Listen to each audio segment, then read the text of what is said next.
NZ Aerosports, Icarus Canopies, now Gyro. That's right, we've rebranded, and Gyro is our next generation. It honours our founder, as that's the name we knew him by, but Gyro also marks the start of a new chapter. And not to be biased, but it's going to be fucking epic. Long story short, we're more us than ever. So if you're new to the sport, or even a Sky God Ninja Turtle, welcome. I think our valiant leader Lucy, Gyro's daughter, says it best. And we still got that fuck yeah attitude.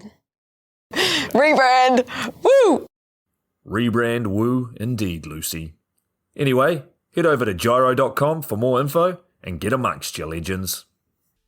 I was 19, broke, unemployed, and sold my girlfriend's canopy for drug money.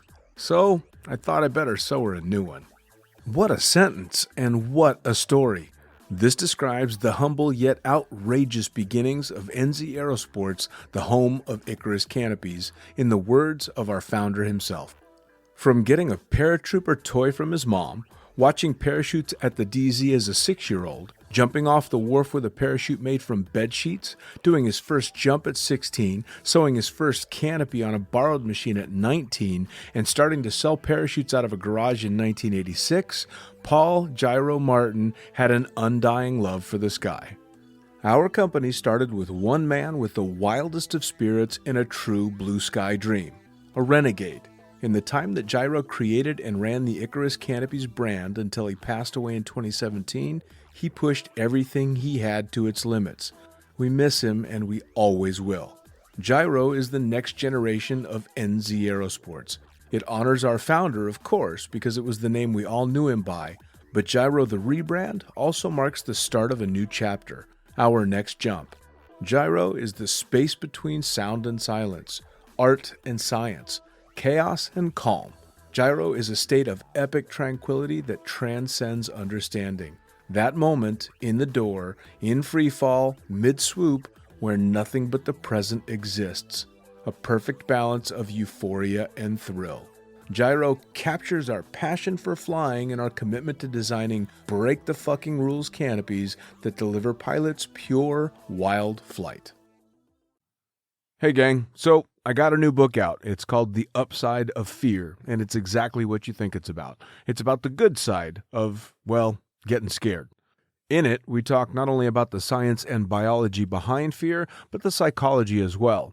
And it's not just coming from me, it's coming from some of the best in the sport. Omar Alhigelan, Jeff Provenzano, Maxine Tate, and so many more have contributed their sometimes terrifying stories to the book to help you overcome your fear. So head to the lunaticfringepodcast.com. You're going to find the link to the book there, as well as the other books. It's available in ebook, paperback, hardback, and audiobook right now.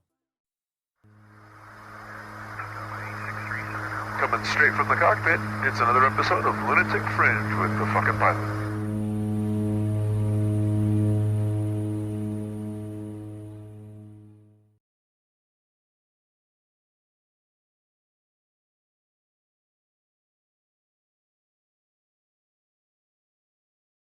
Ready, set, go. Back in the can for another edition of Lunatic Fringe Into the Void. And I always say that they're special, but this one is because, man, there's a story to tell here, and I'm not going to take away any time. Who the fuck are you, and what do you do? Hey, how's it going, everybody? This is Nick Batsch again. It's been a long time since I've been on the Lunatic Fringe. It's awesome to be back. Awesome. Looking forward to talking a little bit about my journey, where I came from, what's been going on in my life, and then skydiving in general, all the good stuff. I mean, it's been a hell of a journey, even just watching it from the outside. And as I told you pre-podcast, I watched the Nationals pretty closely because I had friends competing and all you guys competing, and watching you ending up on the top of the podium, knowing even just a little bit of your story was really fucking inspiring, which is why I want you to tell your story, and I'm just going to sit here and shut up and be a fan and listen. So if you can tell people why this is so impressive and how you ended up with an uphill battle over the last couple of years to end up back on that podium, I want to hear all about it. Sure. We can kind of dive down that rabbit hole a bit. It really comes down to, looking for yourself, finding what you want in life, and then waiting for the right opportunity to let it present itself for you to be able to make that leap or figure out whether you can do something again. Sure. I was in an accident in 2018. My teammate and I, we were training up in the middle of a good season. World Championships just ended in Poland, just did the swoop freestyle in San Diego, or not San Diego, in Copenhagen. Was getting ready for San Diego and that two-way comp that PD was going to throw down in 2018. And then my friend came in town to Colorado, and he hadn't jumped out there in quite a while. And I had just gotten in on an international flight. Just a large braidment of a lot of things coming together to cause an accident, as usual. You know, it's never that one thing that made you get hurt. Sure. So, you know, between him not jumping there in 6 years and me coming off an international flight, haven't done two ways with him very much. And then was just gung-ho to get him first thing in the morning. Let's get on that airplane. Didn't even have memory cards in my GoPros because I had just handed off the video files to the crew over at Swoop Freestyle. So, you know, just the level of preparedness was not really there.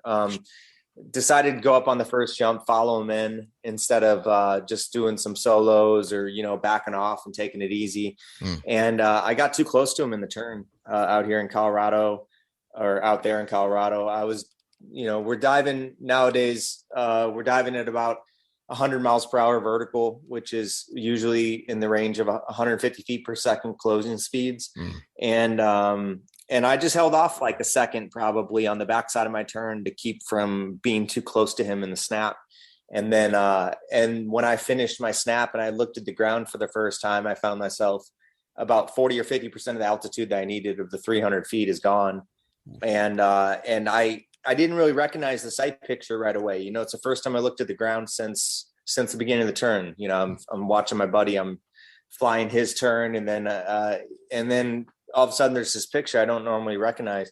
Sure. And I see him out like 50 or 70 yards in front of me, maybe about 70 meters above me still, you know, something of that nature.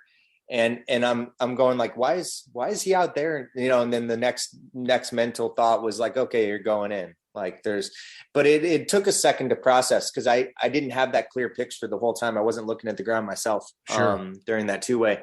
So for me, it was kind of like an awkward surprise. And then you take the reaction time of the human to respond to something of that nature. I was probably only like 100 feet from the ground or so when I stabbed the brakes on my canopy. But at that wing loading, that speed, that altitude recovery, there's not much left, you know, to her at that point. So I ended up almost getting it out of the dive. You know, it would have, I wish I would have hit harder. And I know that sounds completely crazy. But at the end of the day, the reason I wish I would have hit harder was because the deflection of the water would have been different, you know. Instead of just going into the water and then skipping off the water and then landing a little bit later, I barely caught my knees and it flipped me upside down the harness. And that unloaded the canopy extremely quickly. And I was probably, my mental picture, what I saw behind me was the ground was behind me and I'm upside down in the harness and I'm probably 30, 40 feet in the air already. So I have the toggles in my hands, you know, that's what I use to save myself. I pulled them down as hard as I could. And I kind of like, you know, that sensation, if you've ever boogie board or surfed and you're about to take a big wave and then you decide like, oh, I'm not going to do it. And you pull off the back of the top, right, the last second. It's kind of what it felt like. You know, I was like pushing myself back in my harness, everything I have.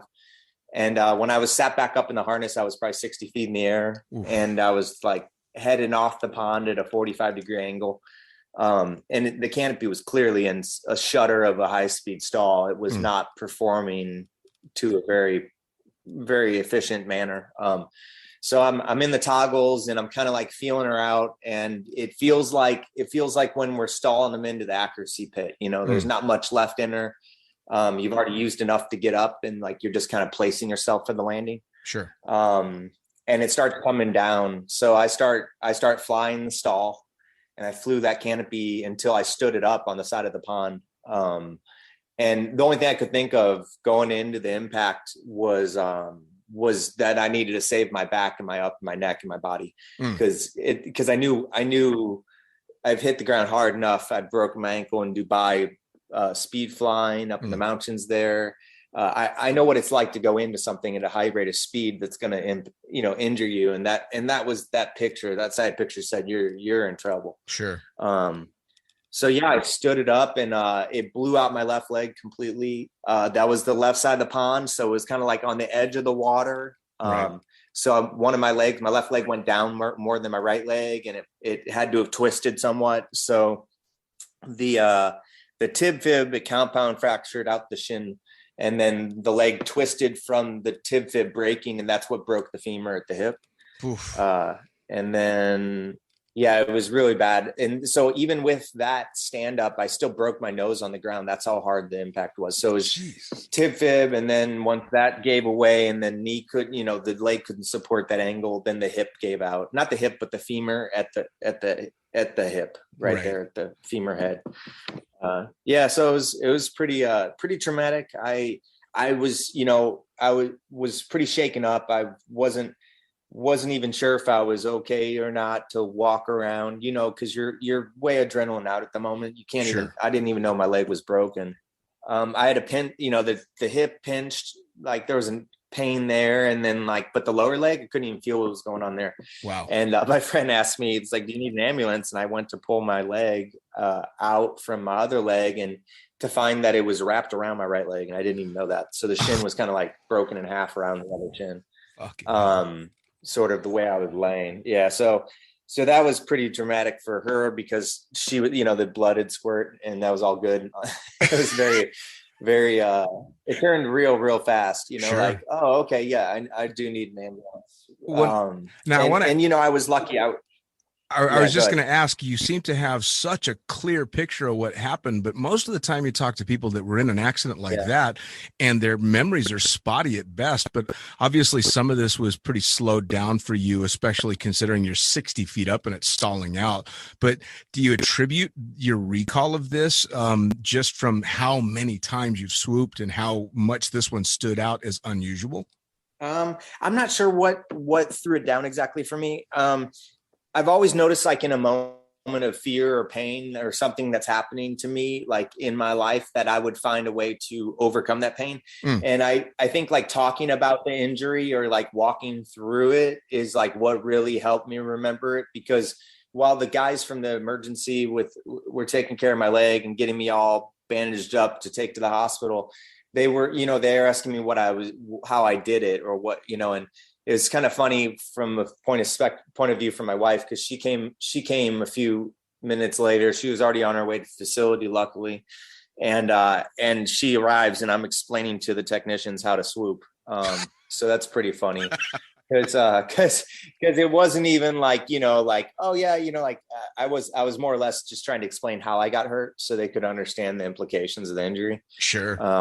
It was a little retarded, but I it was weird, man. I didn't have any pain until after probably I started driving in the ambulance on the way to the hospital. A lot of it was so adrenaline filled, and I was conscious for the whole thing. I didn't have a head injury.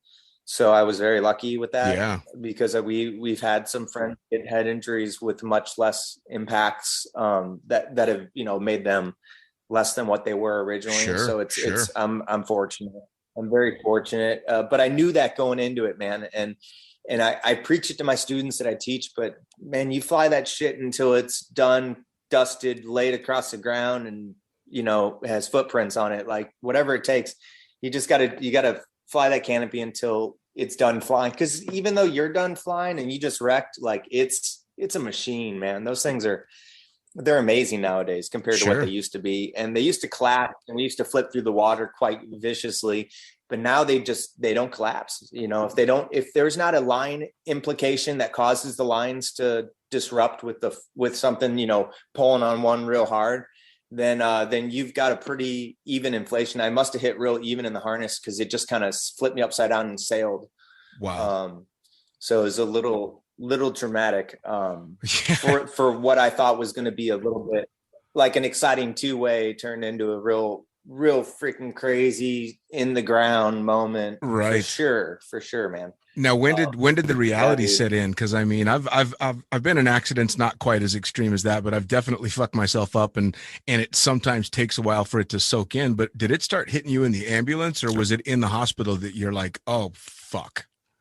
No, the real big thing for me, the hardest thing was that when I was there and we were on the ground, like with my leg all messed up, all the thoughts that kept going through my head was, you just lost your career. Oof. And because at the end of the day, I mean, like I was going to live, you know what I mean? Like it wasn't a life or death situation. Now, whether I was going to walk the same again or whether I was going to be able to use my leg the way again, that was a different thought process. Right. That was in the back of my head too. But the ultimate thing was, like, I had just came off as you know, because we've talked, I was at a career high when this all went down. Like I had won 4 world championship titles in a row. There had been, amazing accomplishments on many fronts for most competitions. I was in the top placings, and I knew where I was physically and mentally. To lose all that when I was just figured it all out, like for a few years, I'd been competing since 2006. Right. So for me, it was like, man, like you just got this thing figured out after 12 years and now you just did this to yourself. Yeah, that was more the mental side of it. For sure. Was it harder knowing that? Because I could just see them all. Was it harder knowing that it was just basically a fun jump with a buddy than had it been like training for a competition? Well, it was training for a 2-way competition that PD was holding, but that doesn't mean anything to me. You know what I mean? Like, and I don't mean that on a scale of like, oh, it's not important, but like, let's be honest, it's more for fun. Sure. Whereas like with the normal competition, when you're flying by yourself, you're doing your own thing, you're flying. That's me flying me. Right. So it was extremely frustrating for me because had I not indulged completely in the sense of doing a 2-way, which I think is really fun and cool, don't get me wrong, but was it worth it for me personally? No. I mean, like I've had so many close calls in 2-ways, I can't even tell you all of them. Some of them are ridiculous, and it for what, I mean, for a competition that doesn't really judge anything but what 2 people are able to perform together at our level of sport, it's not really well recognized. Sure. If you're an Olympic diver doing 2-ways with a teammate for an Olympic medal, totally worth it. Yeah, I get it. But sure. Like for our sport, the 2-way comps are just for fun. Sure. Like you said. So it did hurt to know that I got busted up doing something that wasn't really career goal oriented. Now, when you were at the level that you were going into all of this prior to the accident, because you trained so hard, because you were on top of your game, was there any point at which you thought, I'm not going to end up in that situation because I've got what I need to keep myself from, getting in the corner like that? That's a hard question. I've been down that road. In 2011, after I had won my first world championship title, I ended up hurting myself quite badly in Z Hills under 62 Petra when they weren't even out yet. This was under a prototype, and I just couldn't get out of the dive. And it seemed, it's weird when they seem perfect, but then it doesn't work. Like it felt like the most powerful swoop ever, you know what I mean? Like, and the rears were just, everything was loaded and I feel power. And then all of a sudden it's like, this isn't working. You're not recovering. Oh shit. And it, like we talked about earlier, 150 feet a second closing speed at 100 miles per hour. And we're transferring from vertical on average, like 99. In Arizona, I was averaging 99.8 miles per hour on my snap at about 310 feet from the ground. And then we transfer horizontally into the 85 to 90 miles an hour, if you're lucky, range of horizontal speed, usually in the 70s, because the inefficiency of the harnesses and just our flying techniques. So like, yeah, I mean, like in that moment of like, there's a lot happening for a very short, like, you've got a half a second to make a life-changing decision. And it's one of those things I teach my students is you just, what people need to realize is that if you're flying a 58 or 57-foot canopy and you stab the brakes completely on that parachute, you're going to get like 3 or 4 inches of tail deflection, maybe, before the canopy is going to start to go into a high-speed stall. So there's really not much deflection of air to save your life in the terms of like stabbing out. Sure. And what I like to teach like my students, which a lot of people don't understand, is that when you're in a steep dive and your canopy's parallel to the ground with you, and then you hit the brakes really hard, it's not that the canopy's creating 100% lift that's saving your life necessarily. The lift is being generated, but it's horizontal and it's not traveling vertically to the ground like a Harrier jet. Right. It's actually that the parachute's increasing the drag ratio of the brakes per the size of the wing versus the drag it had in its linear shape. And then when you do that, you're connected by strings. So it goes up, you come down. Right. It saves your life faster. I mean, that's the basic physics about what's happening. So if you're under a really small wing that has the same drag coefficient and aspect of your body size, because we're getting to that size wing versus body size thing. Sure. Then you can actually, it's really hard to save your life if you decide to do that too low or too late, because there's not much drag coefficient difference. And in fact, when we're stabbing out the brakes, we're usually getting bigger in our body position too. Sure. And it causes us to almost stay in a dive even longer, because you're changing the drag on 2 objects now, and it's not as efficient. So right. My best advice is get as small as possible, stab out as deep as possible, and, hold on to the strings as hard as you can, because they get a lot of pressure on them. Yeah, man. Now, after the big accident, you've obviously gone to the hospital and the doctors are starting to give their assessments, and you've done the x-rays and I'm guessing MRIs, and they're checking everything out. When did you start to get or were there any really heavy predictions from the doctors about usability and how good your leg's going to be when it's all said and done? Well, you're getting pretty deep into it. And these are great questions. My teammate Jay was in the room, and my wife, who's at the time was a surgical trauma nurse, was also in the operating room when they were trying to set my lower leg to get the bone back in. And so that was a really traumatic moment, because I was they couldn't get my leg set. They couldn't save the bone. Wow. There was a chunk missing, and they were trying to put the chunks back into my leg so that like the leg could be put into an X-fixator for 3 weeks until the swelling goes down enough to do the surgery. And so they couldn't get it to set. And so I was awake, even though they had me on medicine during that. And then, so when I came to somewhat, I told the doctor, I said, you have to put me under more than that. Like, I felt everything. I saw everything that was happening. Wow. Is not okay. Because what was happening was they couldn't get enough traction to pull the lower leg far enough out from the compaction to get the bone to actually go back into the leg. So they were talking about having to surgically remove the bones. Right. And then freeze them and then put them back in later, possibly. So it was going to get really complicated. And so during that whole operation, it took the third doctor, it took a larger male doctor to get my lower leg in, but I had fears that I wasn't going to be able to walk correctly, or at all. There was a lot going on emotionally at that point. I mean, my concern at that point, especially with as hardcore as you're talking about, would be, my head would have gone instantly to, am I going to keep this leg? For fuck's sake, man, that's hardcore. Yeah, that's where it was.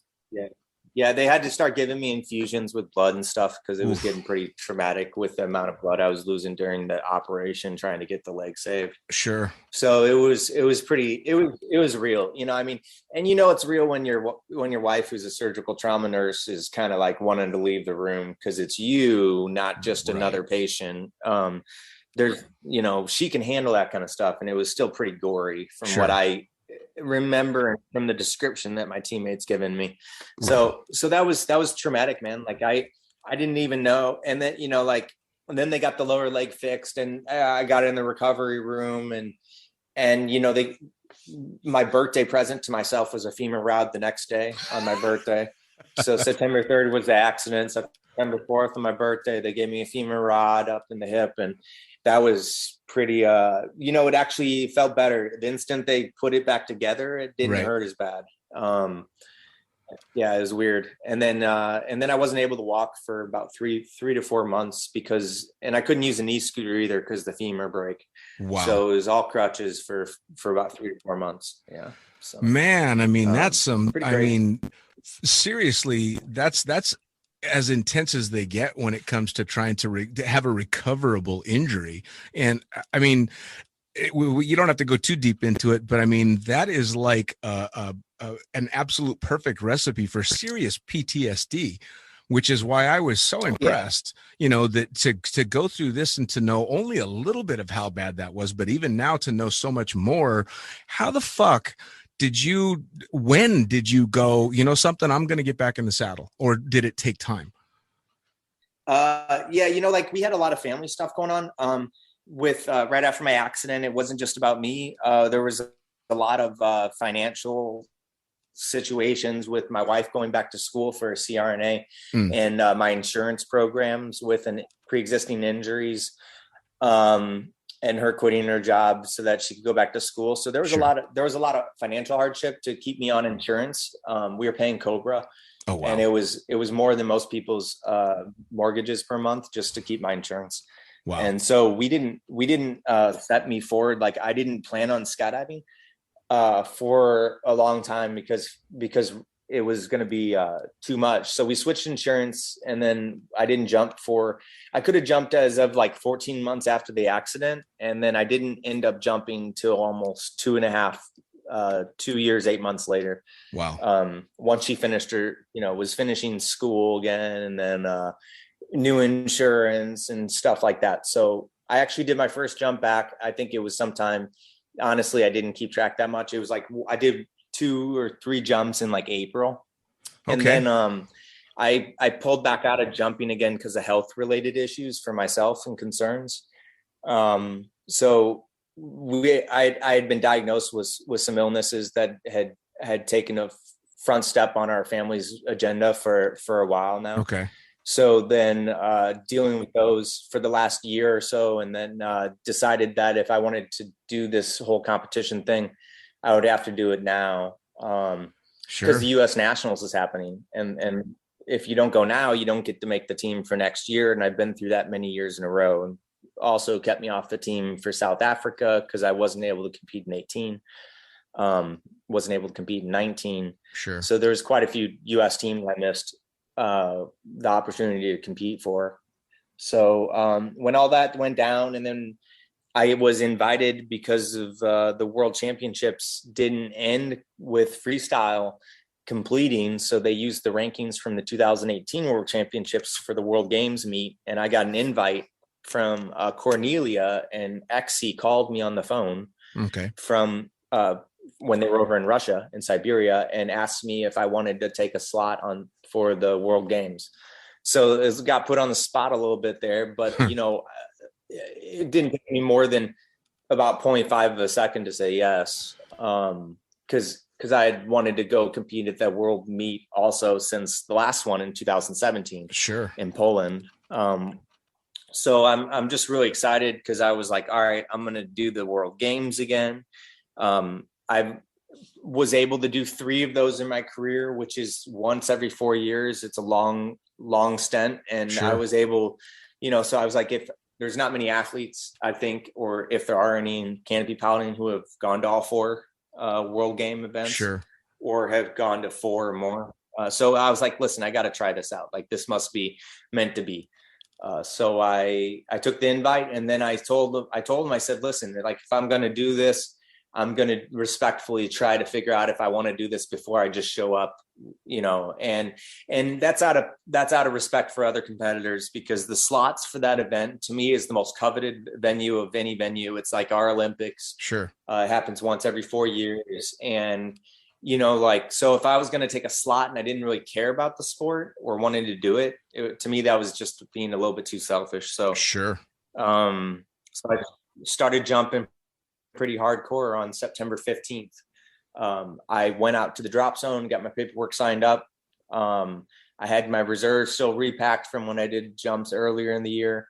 And I just bought a 10 jump package and said, let's see how this goes. And then bought another 10 jump package, and then bought another. it kind of went like that. I was out there every day. Sure. And training, did 135 jumps in about 35 days. Wow. And I hadn't jumped in over 3 years and almost 2 months. Man, oh man. Now, was there well, there had to have been obviously some conversation, but was there an intense conversation with your wife about, this is what I want to do? Was she supportive? Was she standoffish? I mean, that's got to be a tough spot for her too, especially seeing everything that she saw you go through. Yeah. It had been a long time coming with the conversation. We'd been back and forth about whether or not I would want to do it again, or whether she would want me to do it again. And what I really waited for is the craziest part. I just waited for her to tell me she wanted me to be happy skydiving again. That's awesome. I didn't push it on her. I just waited until I saw a response from her on a level of like, she actually wants me to do something for it, not just for myself, and you've been with someone for a long time, how you can read people. And I mean, when something's genuinely, they want you to do it because they want you to do it, or they're just saying that because they want you to be happy. Right. There's a difference. And so, yeah, I just waited for that one, for her to say she wanted me to be happy and go back and start jumping again, if that's something I wanted to do. And then so when I got her blessing, then I just took it as that. And I started making mental plans to want to compete. But there was such a huge mental block over the possibility of what can my legs sustain again? Sure. In terms of landings, can I even compete at a level that is what I would consider worthy of going to put all this money and time and effort and to go do what I've done before? Like, can I sustain? Will I just blow up my leg and cost my family another, hundreds of thousands of medical bills again, or what might happen? So I didn't really know what to believe, in pursuing those goals. Sure. I obviously wanted to win the U.S. Nationals. There's no other reason why I would show up other than that purpose. Sure.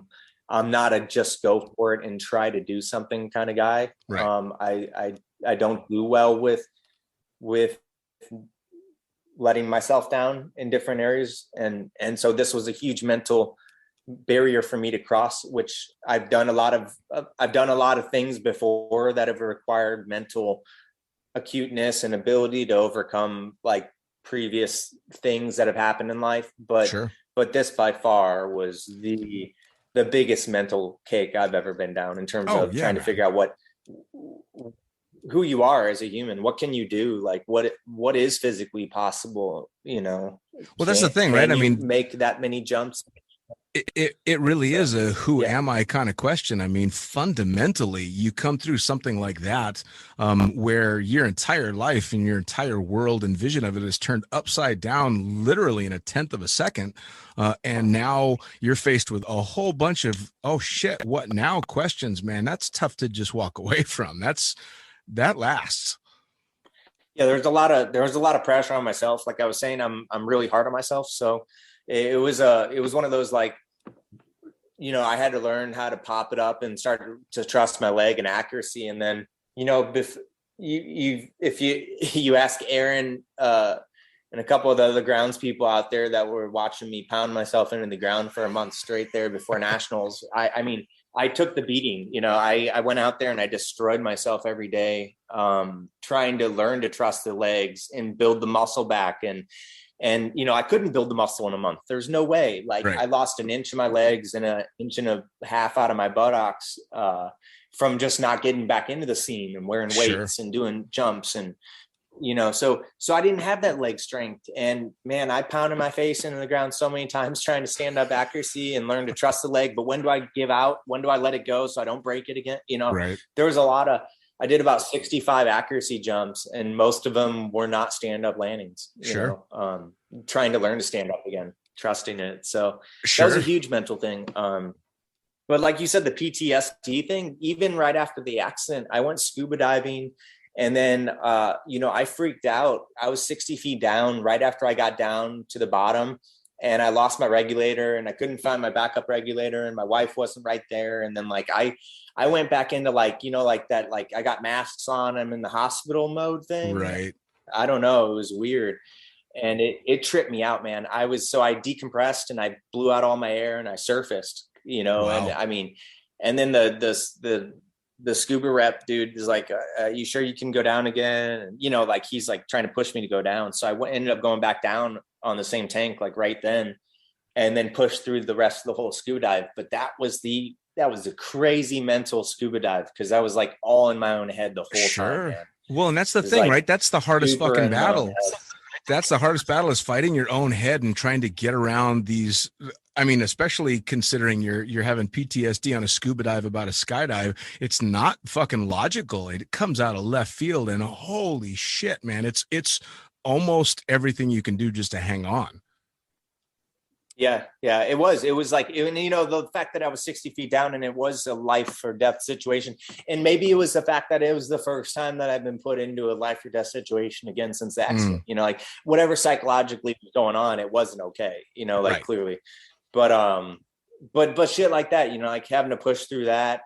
And then, you know, the mental side of like coming down the road from that, the PTSD and the jumping, you know, like, you know, trusting the brakes, learning to dive the parachute, like feeling, and we got buffety air out here in Arizona. It's not the cleanest air, you know, like, so there's a lot of woofo issues going on for that month. I'll tell you what, everything from like the parachute feels small to this rig is loose on my body, you know, cause you're just not used to doing sports again. I was working 9 to 5 and taking care of, you know, the apartment or whatever we're living in at the time, traveling around the country, doing school with my wife. And I mean, life was different for 3 years. So, kind of strange to get back in and then try to find yourself mentally. Also, like I constantly run back into like, oh, you used to do that all the time, you know, like, cause I've just, when you have an accident that I had, and you don't know if you'll ever do something again,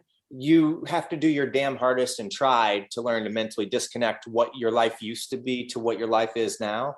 And what you used to do to what you do now, because everything's changed. And in order for you to be happy, you've got to find some sort of happiness in what you're doing. Otherwise you'll go insane. You'll lose it. So, you know, for me, I washed all that away on purpose. Like, and even though like I was getting, you know, like competition mantra and all this stuff comes back to you, it doesn't mean that I sat there and thought about swooping and flying parachutes and like how I would do things differently for myself once the whole time that I was hurt. Cause I had learned to not think about that stuff. The only time I would think about it was when I'm fixing my students' turns or working with my students.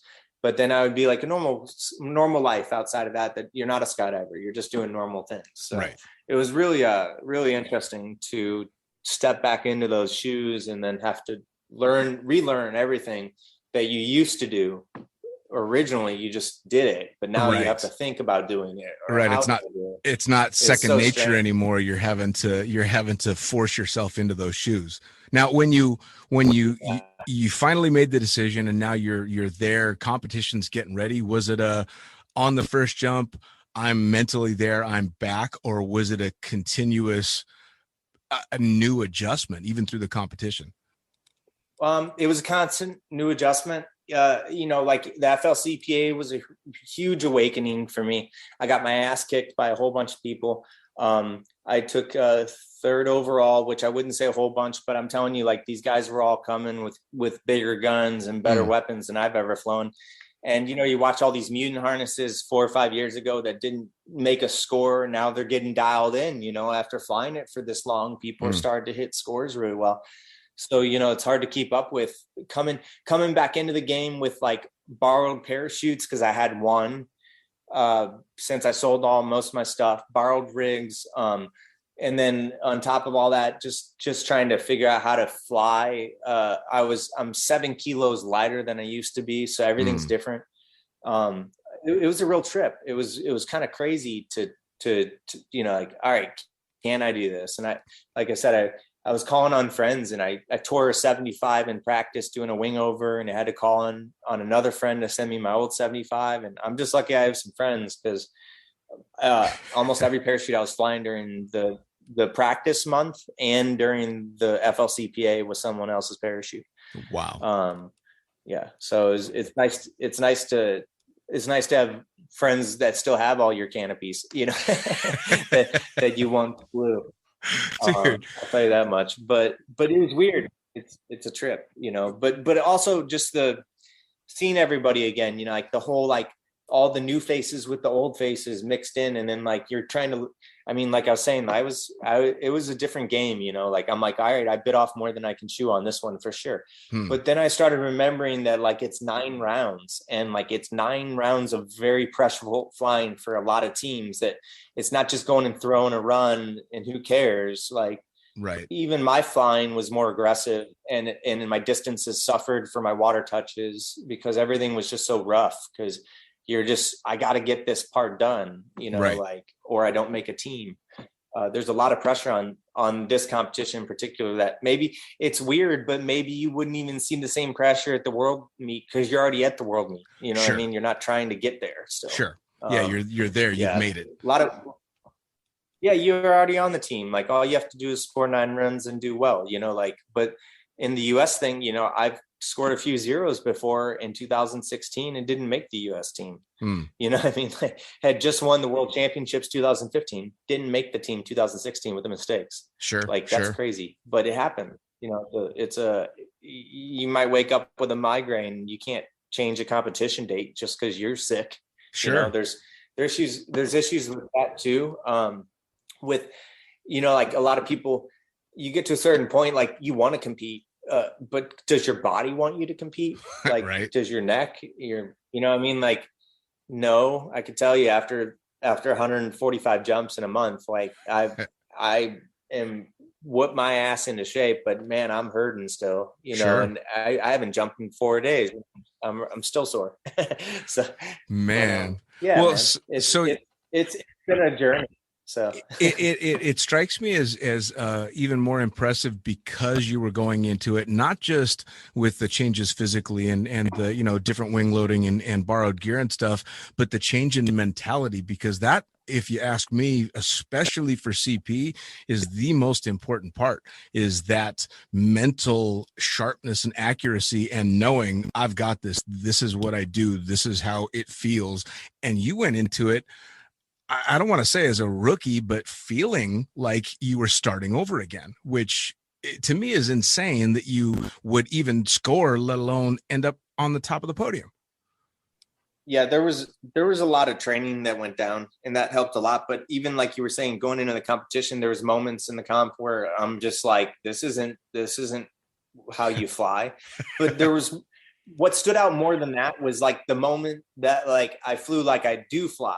Like, and I'm like, oh my God, like, I scored 100 in accuracy. I'm like, oh, where'd that come from? I've been waiting, like the 91, the round before, like my foot's on the tape, but I'm almost in the box. And then the third round, I had to pop like 25 feet in the air because the winds died and I had too much weight on, too much power, and ended up setting down in the box. But I had to, I collapsed under the, like, I kind of like, I stood it up, but then like my balance went off, and then it was just like put my hand down to keep my face from smacking the peas. But for the most part, like, there's those moments where you're flying and you feel like you've always felt.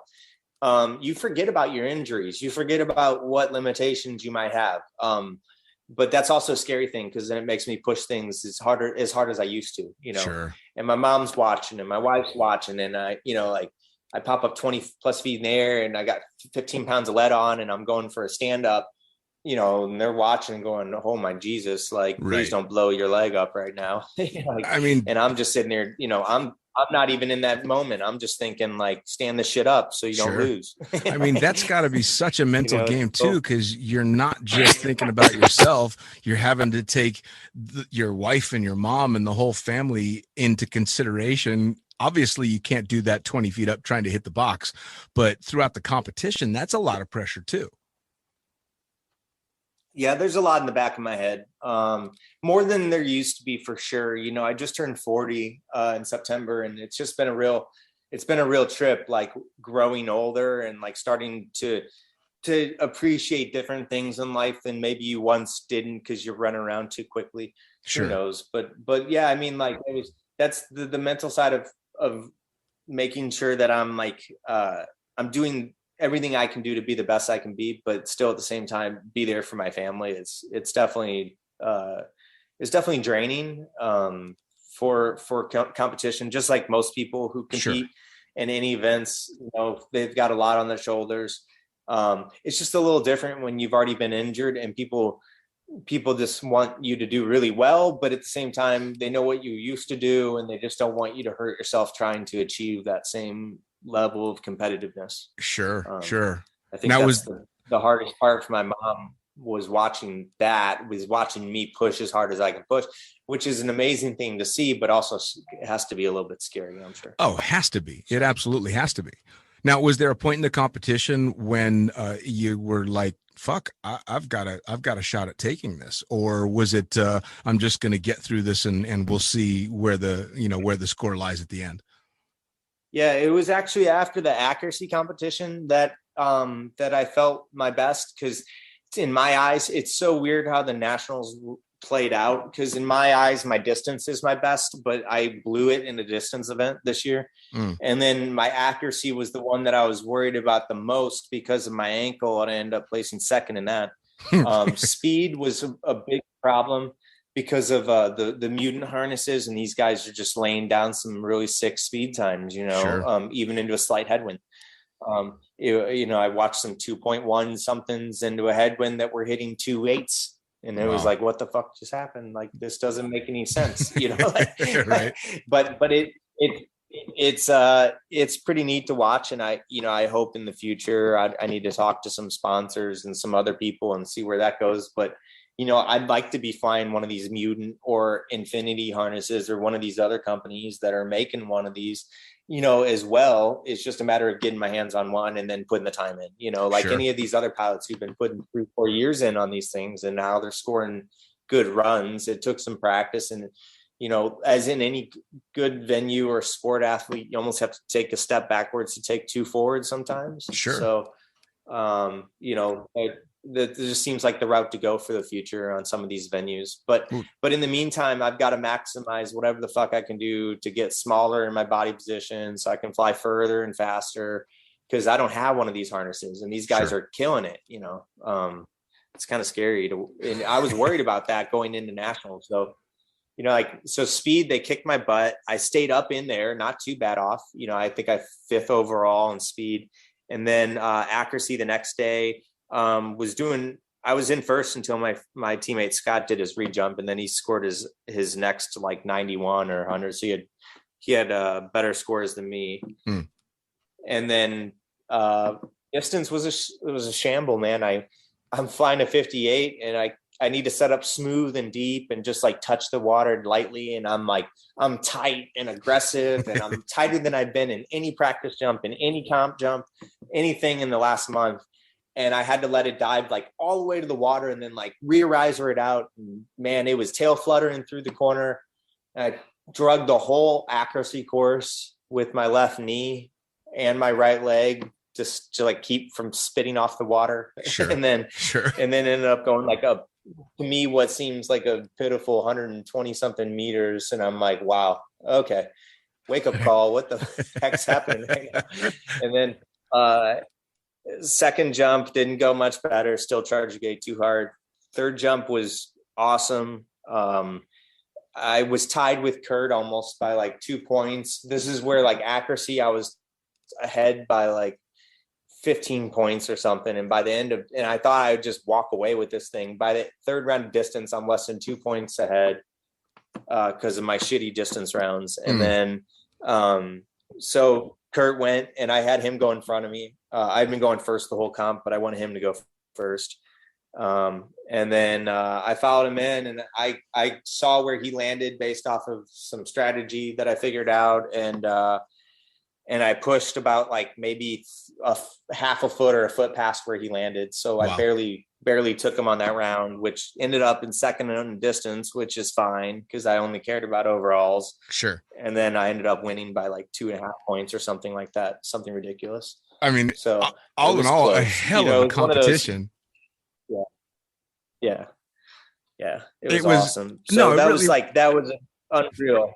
following it as a fan, as a spectator, and watching the scores, especially not being there and having to see them when they're posted and going, oh fuck, so it was really cool to watch the whole thing happening. But I mean, you must have been, you're standing up on the podium and you've made it, you've succeeded where only a couple of years ago walking straight was in question. That's got to feel pretty damn good.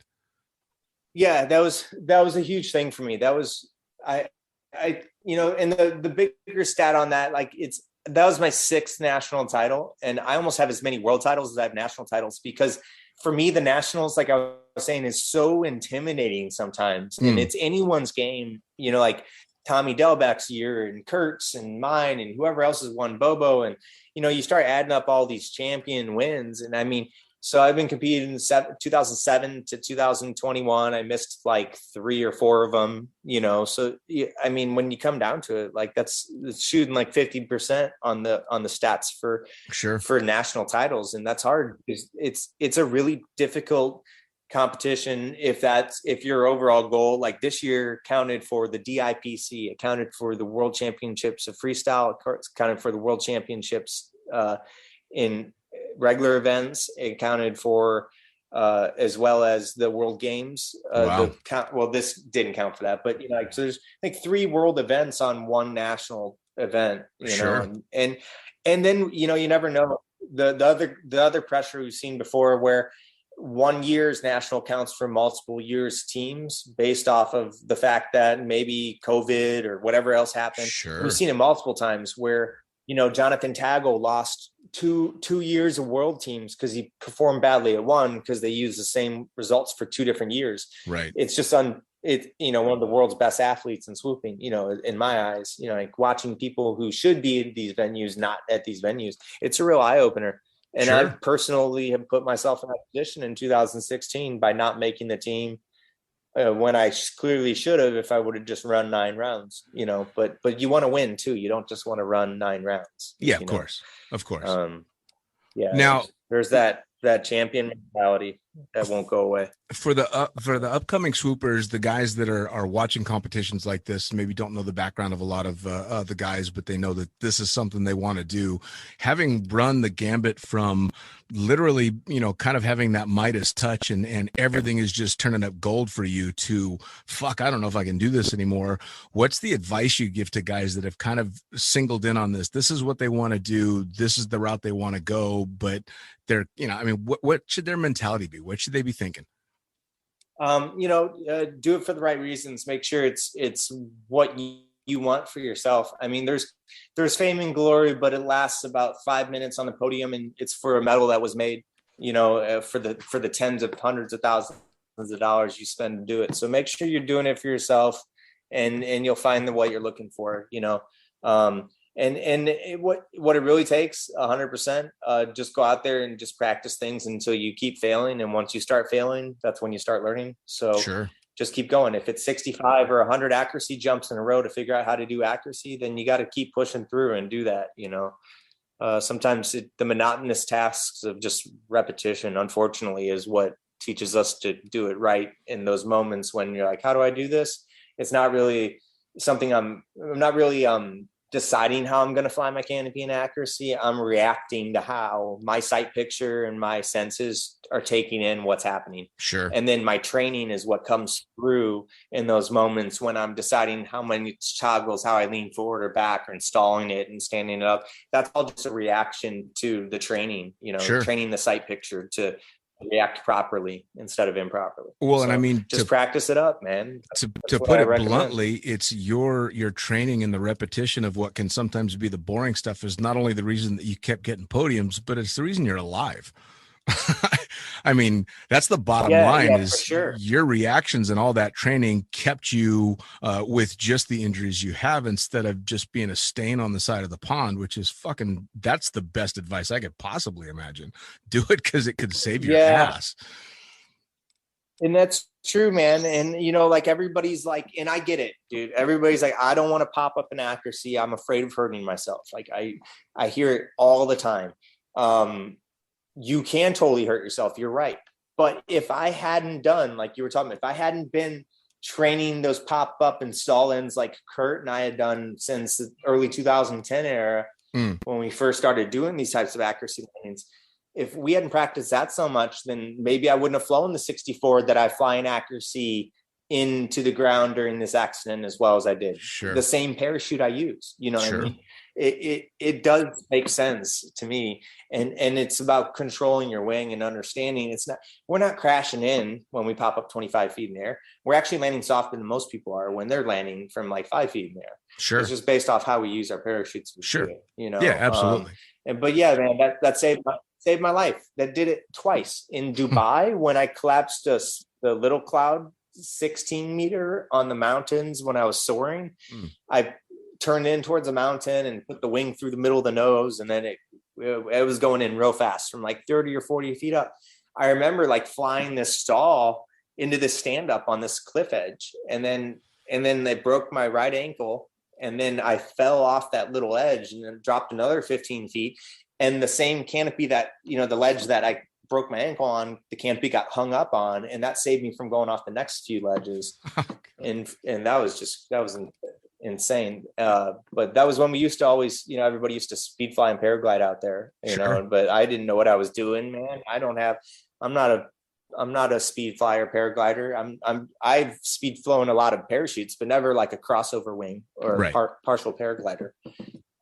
That was a little in above my head, and I flew it like I shouldn't have flown it. So, sure. Woofo issues. But yeah, man, that kind of stuff saves your life. Like all the little things that you think, like everything adds up. Maybe things happen for a reason, stuff like that. Yeah, man.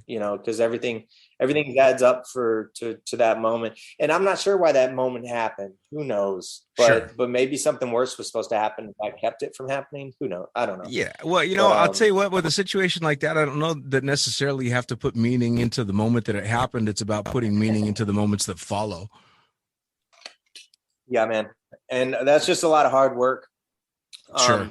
A lot of rehabilitation, a lot of pushing hard, get your muscle groups back. Don't leave any muscle groups out. You got to get your whole range of motion back on that ankle. Sure. Whatever is broken needs to be taken care of as much as possible. And then, and then the mental side of it, like you were saying, like it's what can your body physically do is one thing, but how much can you mentally push through it is another thing. Yeah. And maybe I'll have implications later. Maybe going really hard on it isn't the best for the ankle because it's got a bunch of scar tissue in it. But sure. In the meantime, I'm enjoying myself, and I'm looking forward to the next competitions. And whether I win or lose, it's about a growing experience for myself and see how hard I can push myself again. It really makes me happy. That's fucking awesome. And I mean, at the end of the day, that's what it's all about, is you got to make yourself happy and pursue what you want. Now, how do people get a hold of you if they want to come take a canopy course with you and they want to hear about this shit firsthand? How do they follow the competitions that you got coming up? How do they get a hold of you? Yeah, I'm actually, you can contact me at nick.batch@gmail.com for any of my canopy courses. It's just my name with a period between it at Gmail. Cool. And I also am open to any suggestions anybody has on my Facebook pages. I have a group that I put together for all my coaching courses online. And then if you want to be a part of that, just Facebook message me under Nicholas Batch or Nick James Batch on my sports athlete page, and I'll include you in the group. And that way you can get messaged in on all the different events and coaching gigs I'm providing around the Nate. So, dude, and hopefully we're going to be international here soon. I'm trying to figure out how to fly there right now. Fucking awesome. So the GIPC is happening. The first round will definitely be on me. Yeah, we'll be hanging out hopefully pretty soon. So I don't know. I'm probably I got to look up some flights today and see what I have from JFK on over to there. So awesome, man. Yep. Awesome. Well, Nick, Yeah, I'll tell bro. you what, man, I cannot thank you for taking the time to tell the story, because this I really wanted people to hear. I'm going to release this one pretty much right away, because obviously I want to hit while the iron's hot. Nationals just happened. People are still super excited about it. And I want them to hear the story, because it's not just about the guy that, that won the medal. There's a big story behind this one. So again, man, I can't thank you enough. Yeah, no, I really appreciate it. And it's really a pleasure to be a part of just being able to share what I've gone through personally and where I've gone. It's an interesting story, and I'm not a real social media type person, so it's good to be able to share it somewhere where you get to tell the whole story, verbally instead of just in text. So it's Sure. great.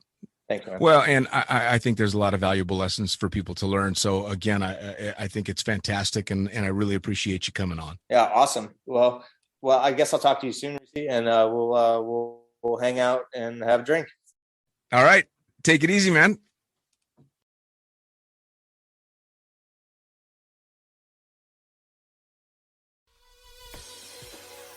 Well, there you have it. Another episode of the Lunatic Fringe podcast, brought to you as always by, well, wait, not as always, actually. Brought to you now by Gyro.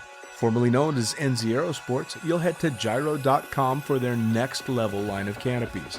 By Pussfoot, the Extreme Sports Collective. Head over to pussfoot.com to check it out.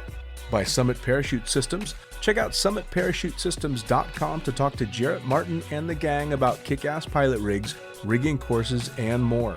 By Flyaway Indoor Skydiving, go to flyawaytn.com and check out all the cutting-edge stuff to come. By Pure Spectrum CBD, head to purespectrumcbd.com to check out their wide range of CBD products. And as for us, head to the lunaticfringepodcast.com to listen to any of the hundreds of episodes currently available. Hit the link for our YouTube channel, pick up your copy of the Lunatic Fringe book or The Accidental Stripper, and get a sneak peek at upcoming guests. Once again, thanks for listening. We'll see you next time.